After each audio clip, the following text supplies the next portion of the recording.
Fala galerinha, beleza? Professor Lucas aqui, vamos resolver nosso simulado agora da Polícia Civil que foi feito aqui na Unicursos aqui para os nossos alunos do nosso curso presencial. Você que veio fazer o simulado aí então teve acesso a 30 questões da área de informática, né? A gente vai resolvê-las uma por uma aqui agora, separadas nos mais diversos temas do nosso curso.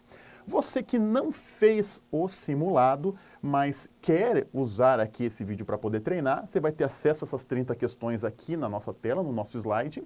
E também na descrição do vídeo aqui você também consegue baixar um material de apoio para você poder também resolver essas 30 questões. Então mesmo você não tendo feito o simulado aqui com a gente aqui na escola, galerinha, pode aproveitar aqui desse vídeo para poder treinar seu conteúdo de informática aqui então com a gente. Tudo bem? Então, são 30 questões, para o vídeo não ficar muito eterno para você, vamos direto ao ponto aqui já vamos mostrar a primeira questão aqui então, galerinha. Você que é novo no canal aqui, não se esqueça, galera, de assinar o canal aí, colocar o sininho, para sempre receber vídeos aí toda semana aí de conteúdos aí para você então, tá bom? Vamos lá. Questão 45 aqui do nosso simulado aqui então, para a gente poder começar. Algumas vezes no Windows, um determinado aplicativo pode apresentar um travamento.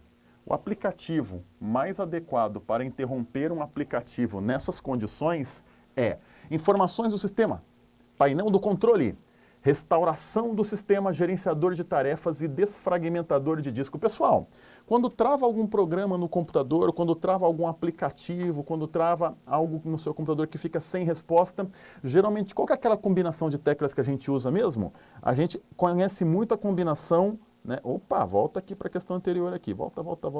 A gente conhece muito a questão, a tecla Ctrl, Alt e Delete aqui para a gente, né? O famoso Ctrl, Alt, Del aqui para a gente, que abre uma tela de bloqueio e nessa tela de bloqueio eu aciono o gerenciador de tarefas aqui para a gente. Né? O gerenciador de tarefas que é um programa que tem essa função de encerrar, de finalizar programas que estão apresentando algum tipo de travamento aí para nós, né? Não é informação de sistema, não é painel de controle. Restauração do sistema é algo que a gente também viu nas nossas aulas, né? Que é a possibilidade de fazer o nosso sistema regressar para algum dia no tempo, não é? E desfragmentador de disco, que é o programa que reorganiza os itens no nosso HD para que ele trabalhe mais rápido, não é em caso de travamento que a gente aciona ele, né? A gente costuma usar como Ctrl Alt Del, mas Ctrl Alt Del, como eu disse, ele abre uma telinha de bloqueio para poder liberar o gerenciador. Tem uma outra combinação aqui, ó, que é Ctrl Shift ESC. Essa outra combinação aqui, ela abre direto já o gerenciador, ela já pula o gerenciador na hora aqui para nós. Essa primeira abre uma tela. E nessa tela, entre várias opções, a gente vai poder escolher o gerenciador. Essa outra abre direto o gerenciador, né? Mas o nome é o gerenciador de tarefas, era só isso que eu estava perguntando aqui na questão 45 aqui para vocês então, tá bom? Então marque 45 aqui como resposta correta dessa primeira questão aí para a gente. Então, galera, 46. O serviço de Cloud Storage que atua no Windows 10, apresentando-se com o visual de uma pasta e podendo ser acessado através do explorador de arquivos. Galerinha, primeira coisa, o que é Cloud Storage mesmo? Cloud Storage é serviço de nuvem, né? Armazenamento na nuvem, que é aquela possibilidade de a gente guardar os nossos arquivos online, num pendrive virtual, num HD virtual, né? Tudo online lá pra gente. E existem muitos serviços de nuvem hoje em dia. Eu estou perguntando na questão, qual é o serviço de nuvem da Microsoft, do Windows 10 aqui para nós então? E aí a gente tem aqui, ó, será o Windows Hello? Não, o Windows Hello não é, tá? O Windows Hello é um sistema que a gente tem para poder fazer login no nosso computador. Porque sempre a gente faz login no nosso computador com nome de usuário e senha. O Windows Hello é a possibilidade de você fazer login no sistema através de impressão digital, através de reconhecimento facial, né? São outras formas de acesso ao sistema. A Cortana é a nossa assistente virtual, ó, que faz pesquisas para nós e que interage para a gente. Esses 3 serviços aqui embaixo são 3 serviços de nuvem, tá? Mas só um deles é do Windows 10 aqui pra gente, que é o OneDrive aqui pra gente, tá, pessoal? Então, o serviço de nuvem do Windows 10 é o OneDrive, que apresenta, ele parece uma pastinha normal no computador, mas quando eu coloco algo dentro dessa pasta, esse conteúdo ele está sendo, na verdade, colocado online aí, né? Está sendo salvado direto na nuvem, né? Esses outros também são serviços de nuvens, mas não são oficiais da Microsoft, são de empresas concorrentes aí, então. Então marque C de casa nessa 46 e vamos em frente. 47. Enquanto jogava um jogo através do Microsoft Windows 10, Paulo teve problemas, pois a energia elétrica acabou. O computador desligou devido à queda de energia e, ao ligar novamente, Paulo percebeu que suas últimas atividades no jogo foram perdidas. Isso acontece porque, enquanto estava sendo executado, o jogo estava na memória qual, né, pessoal? E ela é uma memória o quê, né, galera? Então vamos lá, olha só, vamos voltar aqui para o quadro aqui agora. Porque no nosso já primeiro encontro do nosso curso aqui da Polícia Civil, a gente trata de conversar sobre hardware, sobre as peças do computador. E o principal assunto que acaba sendo da manhã é sobre as memórias, né? É sobre as memórias. E existem várias memórias. Eu tenho a memória RAM, eu tenho a memória cache, eu tenho o HD, eu tenho memória ROM, eu tenho memória flash, são diversos tipos diferentes de memória com características diferentes. O fato é o seguinte, essas memórias, elas se dividem em duas categorias, que são as memórias voláteis e não voláteis. O que é uma memória volátil? Uma memória volátil é aquela que ela mantém as informações naquele equipamento, naquela memória, só enquanto ela está sendo alimentada pela energia elétrica. Acabou a energia elétrica, por exemplo, você desligou o computador, reiniciou o computador, as informações naquela memória são perdidas, né? E aqui eu tenho a memória RAM, que é a memória que é considerada a memória principal do nosso computador, que é aquela memória onde todos os programas que estão abertos são colocados nela, tá? Então eu quero que você pense assim, ó, nesse momento você está me assistindo, você está com o navegador de internet aberto, né, aí no seu computador, você que está me vendo de um computador. Então, o seu navegador de internet, nesse momento, ele está na memória RAM. Os programas ficam todos armazenados no HD, mas eles ficam lá enquanto eles estão só dormindo, fechados. A partir do momento que você clica em algum programa para abri-lo, ele é colocado nessa memória, que é a memória RAM aqui para nós, né? Então, quando a questão diz que o Paulo estava jogando um jogo, né? Esse jogo, então, provavelmente estava aqui na memória RAM. Poderia estar também na memória cache, que é uma memória que fica dentro ali do processador e também armazena alguns programas que estão abertos para poder abastecer ele ainda mais rápido. Poderia ser qualquer uma das duas, na verdade, com muito mais probabilidade de ser a memória RAM, porque a capacidade dela é bem maior, né? E a gente está aqui, né? Paulo teve alguns problemas e a energia elétrica acabou. E aí eu estou perguntando, né, em qual memória estava esse jogo? Então, como eu disse para você, poderia ser memória RAM ou memória cache, né? Essas outras não, porque a flash é a memória dos nossos equipamentos eletrônicos. A flash não é não, né? ROM é a memória que tem as informações básicas para o funcionamento do computador. Então, não é também, né? São aquelas informações para o computador poder ligar, fazer o boot e tudo mais. Então, eu estou aqui com memória RAM ou memória cache. Poderá ser qualquer uma das duas, mas só tem uma alternativa que leva realmente as características dessa memória, que elas são uma memória volátil. Tanto a RAM quanto a cache desligou a energia do computador, as informações dessa memória são perdidas. Então a gente deve marcar aqui, ó, memória RAM e que é uma memória volátil aqui pra gente. Só uma alternativa nos agrada nesse sentido, então marque B de bola nessa 47 aqui então, tá bom, galera? Marque a alternativa B aqui, 47B e vamos em frente 48. Faltou só um S aqui, ó. Vamos colocar um S aqui para isso, agora ficou bom aqui, ó. Assinale nas alternativas abaixo aquela que apresenta, respectivamente, um periférico de saída, um periférico de entrada e um periférico que atue como entrada e saída também. Bom, pessoal, também nas nossas aulas de hardware, a gente conversou sobre os periféricos, que são aquelas peças que a gente usa para entrar com informação no computador, sair com informação do computador, né? E também tem alguns periféricos específicos que são para entrar e para sair informações, né? Que são periféricos de entrada e saída, conhecidos também como periféricos híbridos aqui para nós, né? Então, eu estou perguntando exatamente isso aqui na questão, né? Quais são as peças que funcionam primeiro como entrada de informação, primeiro como saída de informação, depois como entrada de informação e depois que podem servir como entrada e saída de informação. Então vamos lá, pessoal. Vamos pensar no seguinte aqui então. Olha só. Alternativa A, scanner. Scanner, ele é de entrada, ele é de saída, ele é os dois. Scanner é uma peça que a gente usa para entrar com informação no computador, né? Nesse caso, então, pessoal, essa alternativa já não nos atende, porque eu estou procurando primeiro, ó, respectivamente, ó, um periférico de saída, depois um de entrada e depois um que seja de entrada e saída. Aqui eu comecei com um de entrada. Então essa alternativa A já está fora para nós, porque eu comecei com um periférico com uma característica diferente da que eu estou procurando. B, monitor. Só que é um monitor touchscreen. Monitor touchscreen é aquele monitor que, além de sair informação por ele, né, eu também entro com informação por ele, porque ele também tem toque na tela.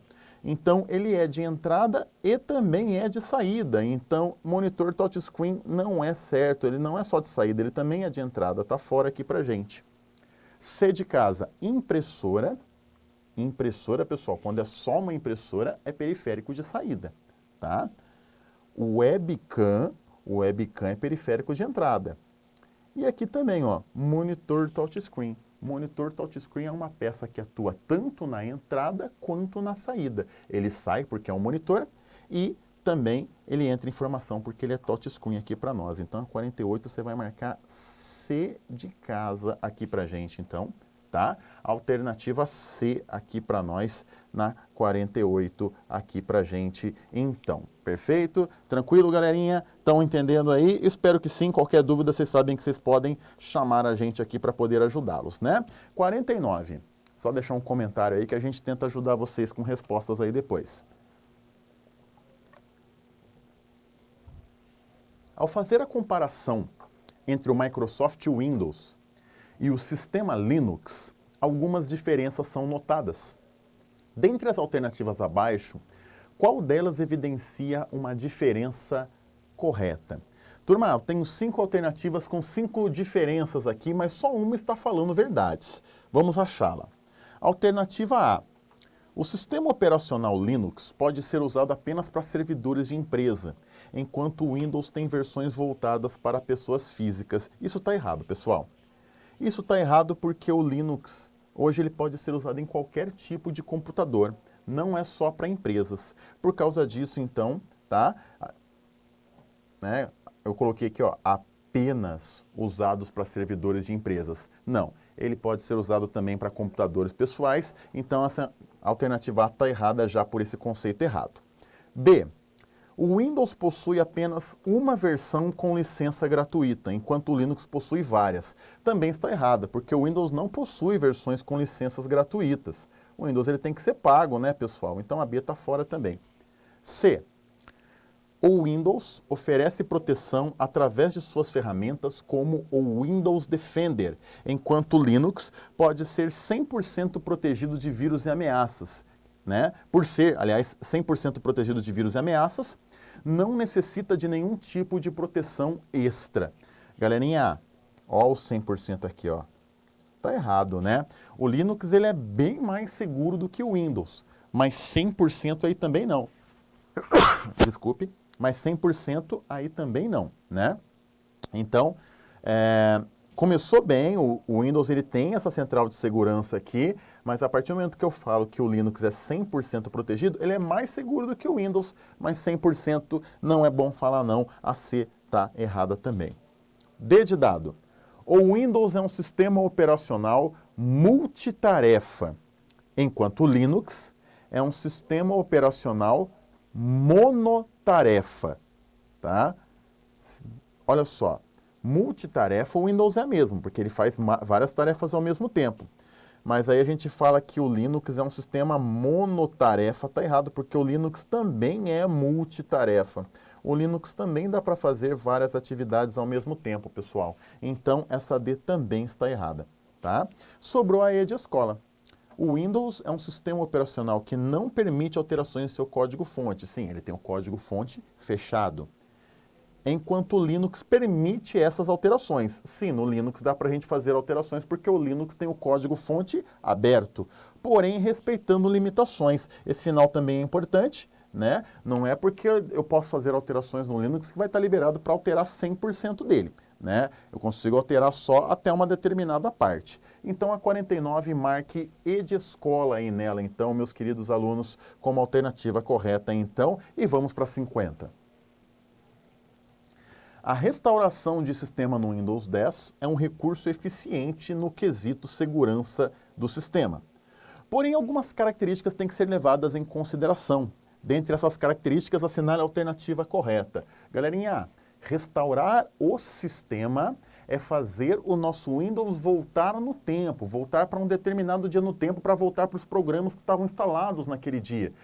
Né, a gente pode fazer isso quando, por exemplo, a gente pega um vírus, a gente fala, caramba, eu não sei onde nem quando eu peguei esse vírus, mas peguei, está aqui no meu computador, está me atrapalhando a vida. Ou Windows, vamos voltar para o dia tal, do mês tal, porque naquele dia eu tenho certeza que não tinha esse vírus. E o Windows é capaz de regressar nesse tempo e mostrar os programas que estavam naquele dia, voltar para as características que ele estava naquele determinado dia. Isso a gente chama de restauração. É um processo simples, é um processo que não é tão complicado, mas a gente não vai entrar muito nos detalhes no vídeo aqui de como fazê-lo, né? Vamos só lembrar de uma característica que tem lá, que é a que está na alternativa A de amor aqui para nós, né? A restauração do sistema não afeta arquivos pessoais do usuário. O que eu quero dizer, pessoal? Fazer a restauração não vai recuperar arquivos, por exemplo, que você deletou, né? Não vai ficar recuperando itens pessoais seus. A restauração é para programas, é para voltar para programas que tinha na época, configurações do sistema e senhas suas. A restauração do sistema não é para recuperar arquivos pessoais de ninguém, ela não recupera. Textos, vídeos, músicas, planilhas, a restauração não faz isso. Então a gente vai marcar a letra A aqui nessa questão 50 aqui para nós então. Perfeito? E vamos para 51. Opa, 51. Qual dos nomes a seguir não pode ser aceito como nome válido de pasta no Windows 10? Muito bem, eu tenho 5 alternativas com 5 possíveis nomes de pastas. Mas essa aqui só vai mandar bem quem conhece aqueles símbolos proibidos que não podem ser usados em nomes de arquivos e de pastas, né, pessoal? Que é as aspas, a barrinha para a esquerda, a barrinha para o alto, a barrinha para a direita, o 2 pontos, o asterisco, olha ele aqui inclusive, né? Sinal de menor, sinal de maior e ponto de interrogação aqui para nós, né? Esses símbolos não podem ser usados em nenhuma circunstância no nome de pastas e no nome de arquivos no Windows 10, pessoal. O resto das alternativas aqui, ó, traço, hashtag, arroba, porcentagem, esses caras podem todos, tá? Mas esses símbolos aqui não podem. Por isso, a alternativa C é a alternativa aqui, que é um nome que não pode ser aceito. Essa a gente não pode deixar, essa tem que ser reprimida aqui por nós aqui então, tá bom? Marque C de casa e você sabe algumas dicas para poder guardar esses símbolos proibidos, você que já foi meu aluno. Quem não foi, galerinha, entre em contato com a gente para poder ter as nossas aulas e você vai descobrir algumas diquinhas aí para poder lembrar sempre dos símbolos proibidos aí, tá bom? Vamos para 52. Durante a utilização do Windows 10, um policial civil selecionou o arquivo suspeitos.docx, que estava na pasta civil, e pressionou Ctrl X. Logo depois ele foi até a pasta crimes e pressionou Ctrl V. Logo após, esse usuário selecionou a pasta crimes e pressionou a tecla delete, confirmando a operação. Após esses procedimentos, ele pressionou Ctrl Z. A banca está perguntando, onde que está esse arquivo suspeitos, que foi o arquivo que eu mencionei no começo da questão? Bom, pessoal, vamos lá, olha só. Ele estava na pasta civil. Aí a gente pressionou Ctrl X, ou seja, a gente recortou, né? Recortou. Aí eu fui na pasta crimes e apertei Ctrl V, colou, né? Nesse momento, então, esse arquivo está na pasta crimes aqui para nós. Só que aí a banca diz que depois disso eu fui lá, selecionei a pasta crimes e apertei delete, confirmando a operação. Olha só, deletei a pasta crimes. Só que depois disso eu pressionei Ctrl Z. E o que é o Ctrl Z no mundo da informática, pessoal? O Ctrl Z é o desfazer. Ele desfaz a última atividade que realizamos. E qual foi a última atividade que a gente realizou? Foi de deletar a pasta crimes, né? Foi de deletar a pasta crimes. Então, quando eu desfaço isso, a pasta crimes volta para onde ela estava. E ela volta com arquivos suspeitos que estava dentro dela, né? Porque antes de eu deletar, eu tinha colocado arquivos suspeitos dentro dela. Aí eu deletei, ela foi para a lixeira junto com arquivos suspeitos dentro dela. Agora eu desfiz isso, ela voltou para onde ela estava com arquivos suspeitos dentro dela. Então o arquivo está dentro da pasta crimes, né? Foi a pasta que eu colei e depois eu deletei, mas depois eu recuperei de volta, né? Então está na pasta crimes, marque D de dado aqui na questão 52, 53. Primeira questão de Word aqui para nós agora. No Windows, no Word, um usuário deseja inserir numeração de página em um documento. Ao clicar no botão número de página na guia inserir, o usuário se deparou com 4 opções de numeração. Assinale nas alternativas abaixo aquela que não faz parte das opções desse botão. Turma, esse é um botão que eu sempre chamo bastante atenção quando os alunos vão ter aula de Word com o professor. Quando você clica no botão número de página, você vai ter que escolher, através desse próprio botão, aonde vai ser colocada essa numeração de página. E o Word me dá 4 opções de numeração de página, mas nas alternativas aqui tem 5, ou seja, uma dessas daqui não existe, né? E a alternativa, pessoal, que não tem no Word, né, é a alternativa A, centro da página. Depois você pode fazer o teste aí, abre o Word, vai lá em cima na guia inserir e escolhe lá o botão número de página. Você vai ver que lá tem a opção de colocar a numeração no início da página, no fim da página, nas margens da página e na posição atual. Essas dá para você colocar, essas tem como, tá bom? Agora, centro da página não tem essa opção. Se eu quiser a numeração no centro da página, eu ponho o cursor no centro da página e escolheria a posição atual aqui para nós, né? Mas estamos procurando aqui uma alternativa que não faz parte desse botão. E a alternativa que não faz parte desse botão é a de amor, marque A nessa 53 aí. Então, 54. Durante a edição de um texto de 40 páginas no Word, um usuário posicionou o cursor na página 18 e inseriu um tipo de rodapé. Em quais páginas esse rodapé foi inserido? Bom, pessoal, aqui, deixa eu ver um pouco vocês aqui, né? Eu falei ali de rodapé. E existem alguns comandos no Word que quando eu aplico, mesmo eu aplicando só numa folha, vão pegar em todas as folhas, né? Por exemplo, a própria numeração de página, cabeçalho, rodapé, orientação da página, formato retrato, formato paisagem, marca d'água, cor da página. Todos esses comandos, quando eu aplico em uma página, por natureza, já pegam no texto todo. Lógico que eu posso fazer esquemas para não pegar na primeira página, para pegar só nas páginas que eu determinar. Dá para fazer muitas gambiarras. Mas se eu for só nesse botão, por exemplo, e não fizer mais nada, essas características vão pegar no texto todo. E aqui eu tenho o caso do rodapé. Voltando aqui, ó. Mesmo eu estando na página 18, quando eu insiro o rodapé pega em todas as páginas, pessoal. Tá? Pega em tudo. Lógico. Como eu disse, eu posso fazer umas gambiarrazinhas para isso não acontecer, mas é natural que isso aconteça, tá bom? Então, inserir o cabeçalho, rodapé, numeração de página, orientação, marca d'água, cor da página, pega em todas as folhas do nosso documento. Então, marque C de casa aí na questão 54, então, meus queridos, e vamos em frente, porque temos muito aqui ainda para ver. Temos aqui apenas um texto aqui na página 55 para referência sua, e aí vamos na página, na questão 55, e aí vamos para a questão. Enquanto editava esse texto, um usuário efetuou 2 cliques na palavra servidores. Em seguida, ele apertou a tecla Delete. A consequência disso é o quê? Bom, é uma questão que foca bem mais no que acontece quando eu dou 2 cliques em cima de uma palavra, porque existem algumas regras para selecionar o texto através de cliques, né, pessoal? Então, a questão diz o seguinte, eu dei 2 cliques na palavra servidores. O que vai selecionar? A palavra, o parágrafo, a linha, o texto todo, ou não vai selecionar nada? Não, aqui está errado, né? Vai selecionar alguma coisa sim. Quando eu dou 2 cliques em cima de uma palavra, vai selecionar, pessoal, a palavra aqui para nós, tá bom? Faça esse teste no Word aí também. Deu 2 cliques em cima de uma palavra, ele seleciona a palavra toda aí para nós.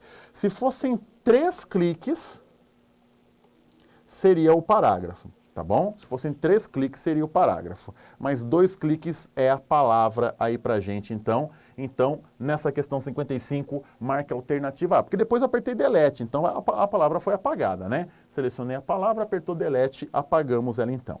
A questão 56 aí, né, a gente vai entender aí que tem 2 respostas corretas aqui de impressão, né? É uma questão que a gente segue em frente aqui então, essa não vamos discuti-la, porque essa vai ser considerada nula aí na prova então para nós. 57.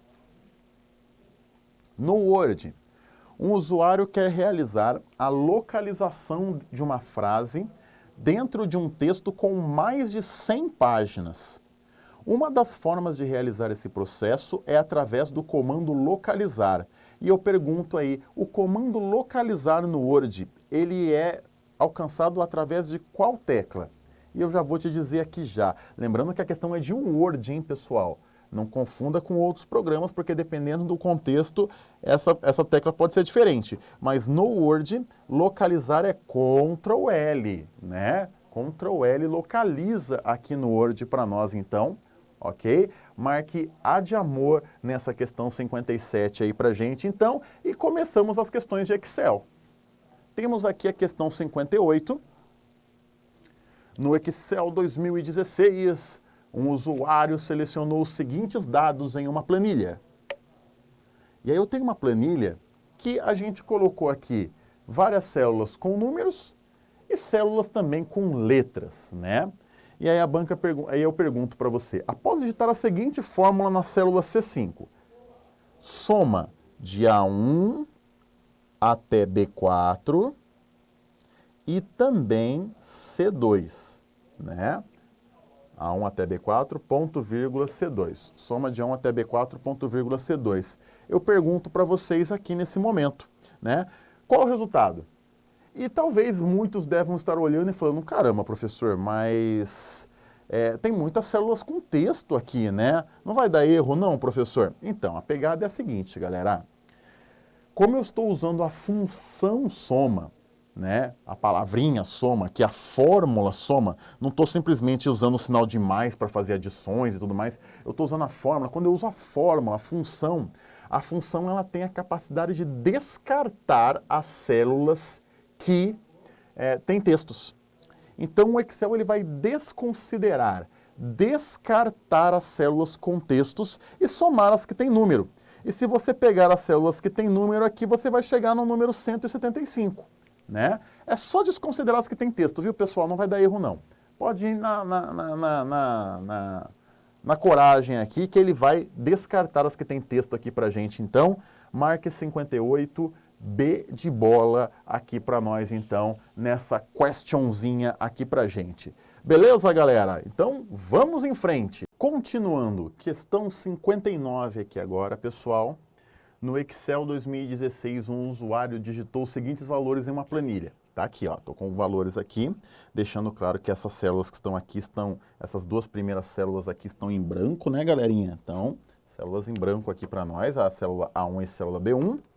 Na sequência, ele selecionou todas essas células e clicou no botão mesclar e centralizar. A banca está perguntando qual vai ser o valor que vai permanecer na célula mesclada. Ó, se eu pegar e juntar tudo isso aqui e mesclar, ou seja, fazer isso tudo virar uma célula só aqui para nós. Qual vai ser o valor? Lembrando que é um valor, não vai ser uma célula vazia, porque eu tenho células aqui que têm valores. né? Isso aqui, antes de eu gravar ali, alguns alunos já vieram conversar comigo aqui. Um abraço para nós aqui, dos meus queridos alunos, né? Falaram sobre essa questão. E, pessoal, quando eu mesclo células, o valor que vai sobreviver, primeiro, é o valor que está na célula mais no alto aqui, ó. A célula que está mais acima das outras, tá? Então, a primeira regra é escolher a que está na linha mais lá em cima. No caso aqui, o 90, né? Ele está sozinho aqui nessa linha. Então, quando mesclar essas células, vai ficar apenas uma com o número 90 aqui para nós. Se tivesse outros números aqui, aí, como eu tenho vários valores nessa primeira linha, ele ia depois escolher o valor que estivesse mais à esquerda, mas isso depois. Primeiro ele iria optar, então, pelo critério da linha, escolher a linha mais alta, e depois ele iria optar pelo valor que está mais à esquerda aqui para a gente, então. Por isso que a resposta é 90, tá? Primeiro a questão da linha, e depois a gente adota ali a questão de pegar a célula que está mais à esquerda. Mas isso é só num futuro desempate aí para nós, então, tá bom? Questão 60. Uma questão de fórmula C aqui, né? Temos uma grande fórmula C aqui para resolver, mas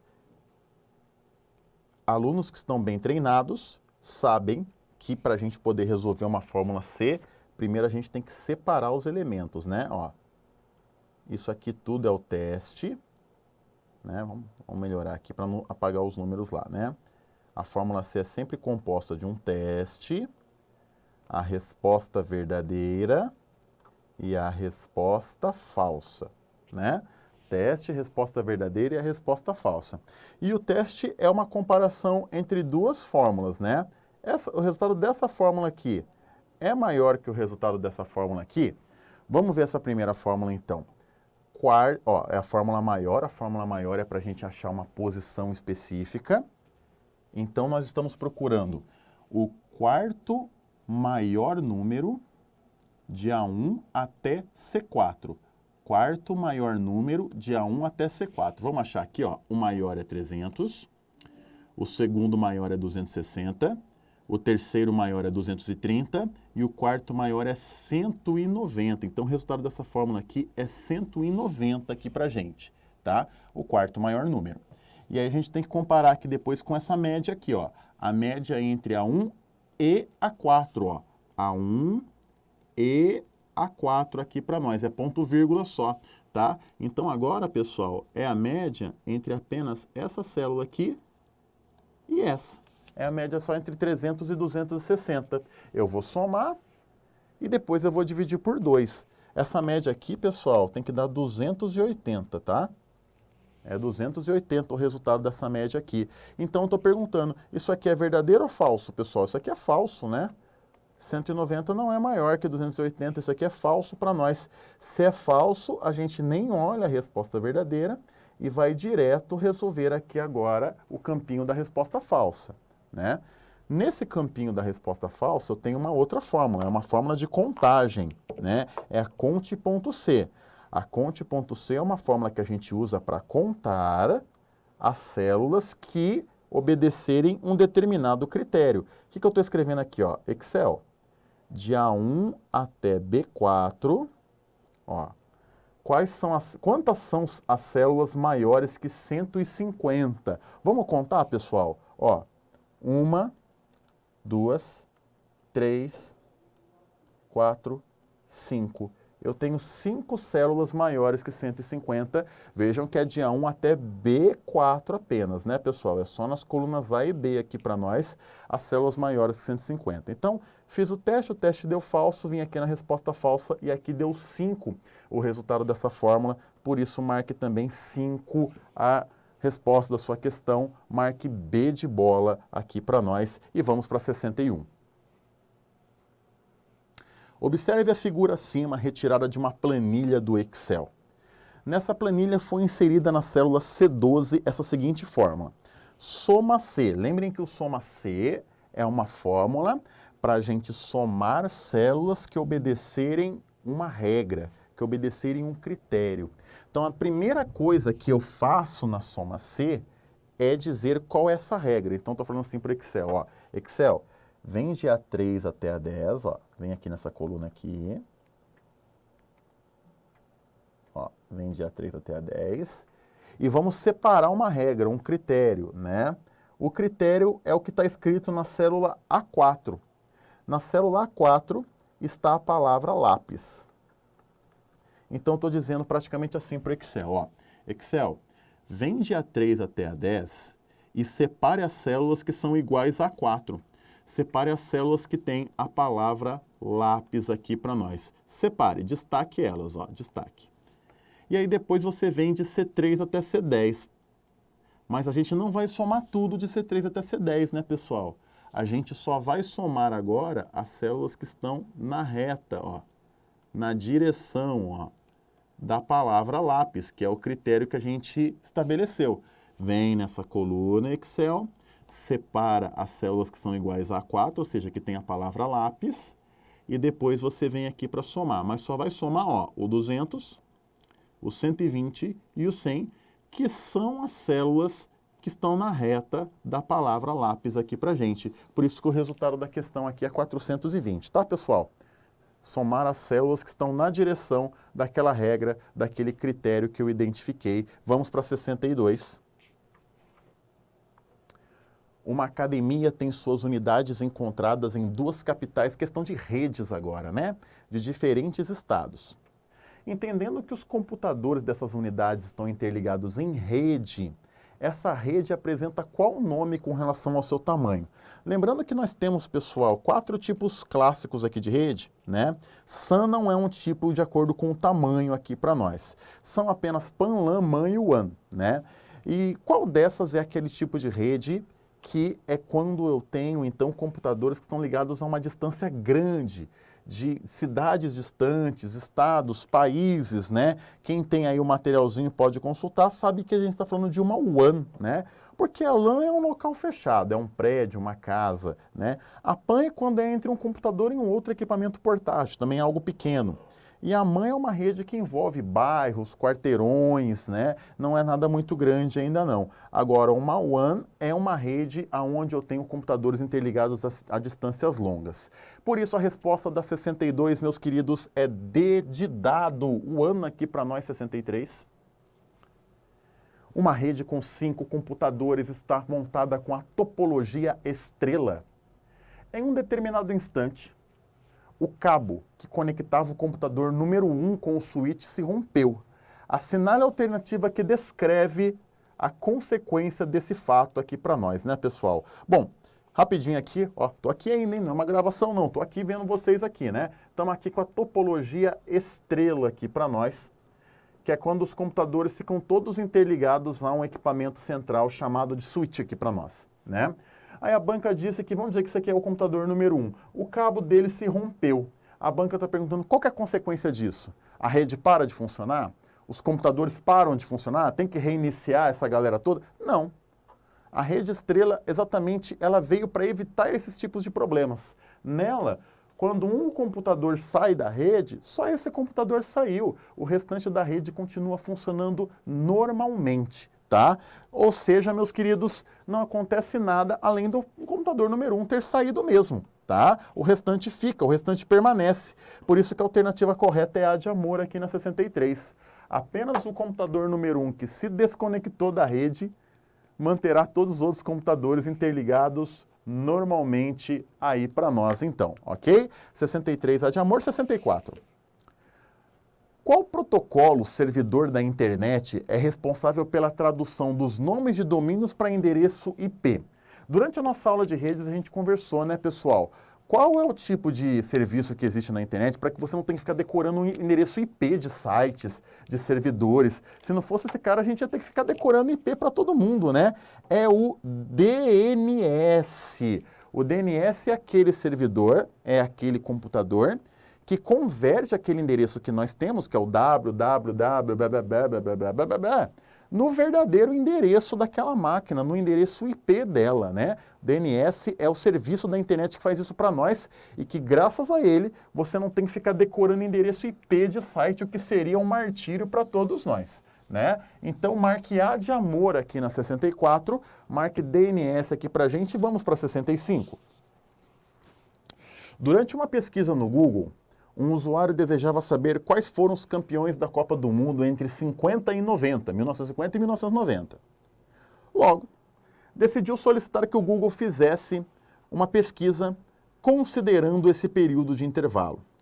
Qual deve ser a expressão digitada corretamente para que o Google faça essa pesquisa? Pessoal, lógico que todos eles aqui podem ajudar o Google a pensar dessa forma, mas para o Google te dar uma resposta mais objetiva, mais direta, tem uma técnica aqui que quando a gente digita ela no Google, o Google entende que aquilo é um intervalo de tempo. Eu coloco, por exemplo, esses 2 anos, 50 e 90, e entre eles eu coloco aqui, ó, o 2 pontos, tá bom? Colocou o 2 pontos entre um valor e outro, o Google entende que aquilo é um intervalo de valores. Isso vai ajudar bastante ele nos motores de busca a pensarem na sua resposta, tá? Então, para intervalos de datas, de preços, de valores numéricos, você coloca 2 pontos. Esses 2 pontos podem ser em pé, também podem ser deitados, mas tem que ser 2 pontos, não podem ser 3, como está na alternativa C aqui para gente, tá, pessoal? Tem que ser 2 pontos mesmo, por isso marque a alternativa E de escola na questão 65, tá bom? 66. Durante a preparação de uma mensagem de e-mail no Outlook 2016, Mariana digitou um texto, botou 3 endereços de e-mails no campo para e clicou em enviar. Porém, nesse exato momento, a internet da Mariana caiu, impedindo que a mensagem fosse enviada. A mensagem de Mariana está em qual pasta no seu serviço, galerinha? A mensagem já recebeu autorização para ser enviada, mas ainda não foi, né? Quando uma mensagem já foi clicado no enviar, mas algum problema está impedindo a mensagem de ser enviada, como é o caso aqui, caiu a internet, a mensagem ela vai para a caixa de saída. A caixa de saída é como se fosse uma fila de espera, né, pessoal? Lá estão mensagens que já receberam autorização para envio, mas que ainda não foram porque tem algo as impedindo. Depois que a internet volta, a mensagem ela sai da caixa de saída e iria para a pasta enviados, porque agora ela foi. Mas enquanto ela está ainda travada, ela está ali na caixa de saída ali para nós. Então, 66, D de dado aqui, turminha querida, 67. Qual dos endereços de e-mail abaixo é considerado inválido e não conseguiria ser aceito numa criação de e-mail aqui para nós? Turma querida, quando a gente tem aula de e-mail, eu dou um aviso para os alunos. O endereço de e-mail, ele só pode ter letras, números e apenas esses 3 símbolos aqui, ó, o ponto, o underline e o traço. Esses símbolos pode. O resto, nenhum outro símbolo pode. Não pode mais nenhuma simbologia, nem espaço, ó. Espaço não pode digitar. Por isso que essa C de casa seria um e-mail que não conseguiria ser criado. Eu só posso colocar letras, números e ponto, traço e underline, tá bom, pessoal? Os outros símbolos não são aceitos, nem mesmo o espaço. C de casa tem aqui um e-mail que não pode ser aceito, 68. No Google Chrome, um usuário realizou a combinação Ctrl+J. Essa combinação fará com que seja aberto em uma nova janela. O que, galerinha? O que? Os downloads, tá bom? Porque histórico é Ctrl+H. Favoritos é Ctrl+D.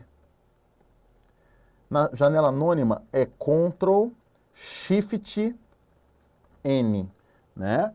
E certificado de segurança não tem tecla para exibi-lo. Você pode, inclusive, fazer esse teste nesse exato momento, se você estiver usando o Google Chrome aí.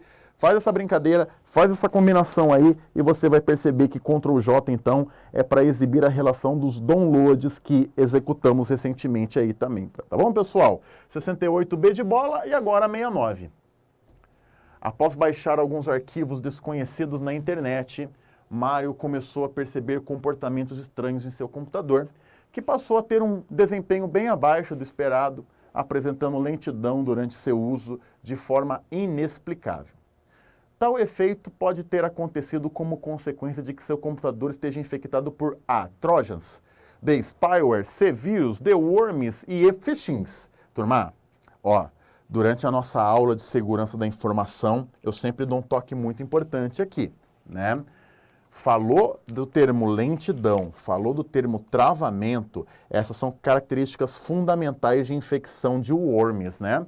Os worms, eles ficam se autorreplicando pelo computador e pela rede, né, consumindo muita memória, consumindo muito da nossa unidade de processamento, consumindo muito da nossa máquina, e a máquina acaba não conseguindo pensar em outras coisas depois, apresentando sim lentidão, apresentando sim travamento, por isso marque 69 worms dedidado. Os outros são outros tipos diferentes de características aqui, né, pessoal? 70.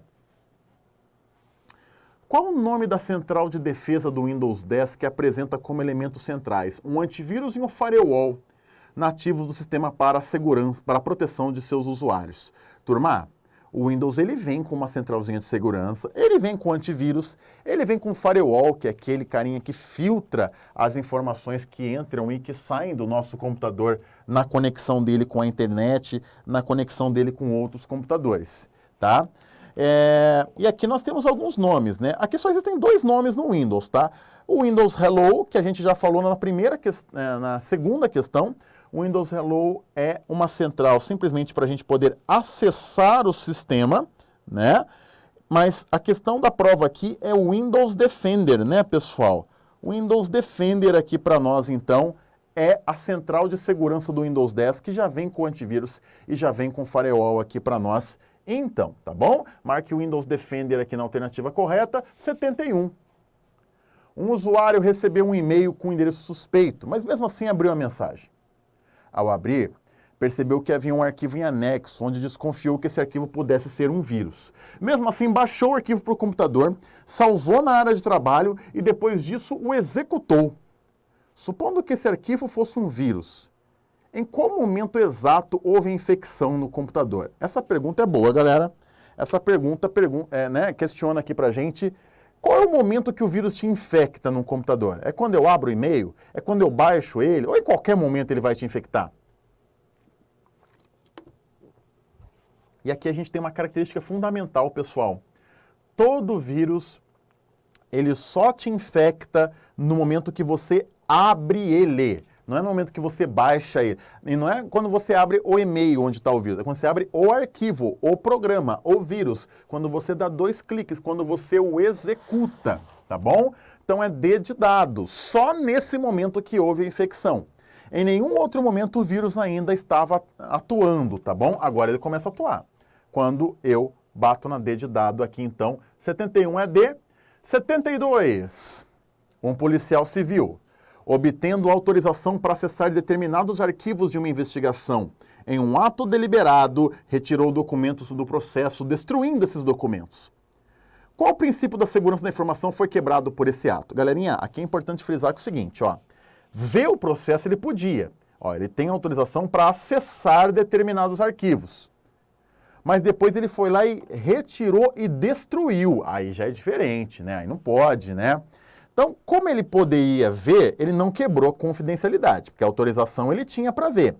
Mas a partir do momento que ele fez alterações, destruindo parte desse camarada, aí quebrou-se a integridade desse processo.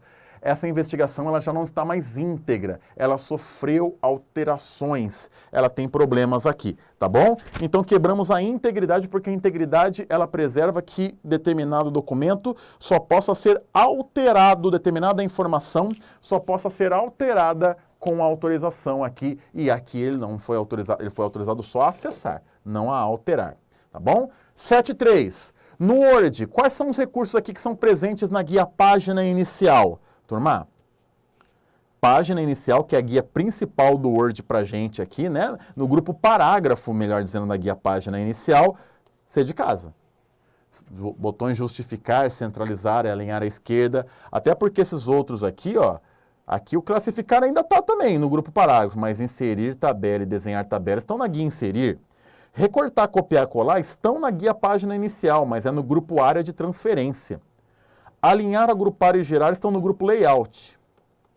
E localizar, substituir e selecionar também estão na área de trabalho, também estão na guia página inicial, mas estão no grupo editando aqui então. Então quem está no grupo parágrafo da guia página inicial é a alternativa C, né? Pode abrir o Word para você conferir aí também. E chegamos... Opa, ainda não terminamos. Chegamos aqui agora na última questão. Uma URL é um endereço que determina a localização de um local na internet. Nos padrões atuais, entendendo-se que desejamos uma navegação em uma URL, em um site, uma URL se inicia com qual protocolo? Minhas crianças, URL é o endereço de um site. URL é aquele endereço que a gente digita para acessar um determinado site.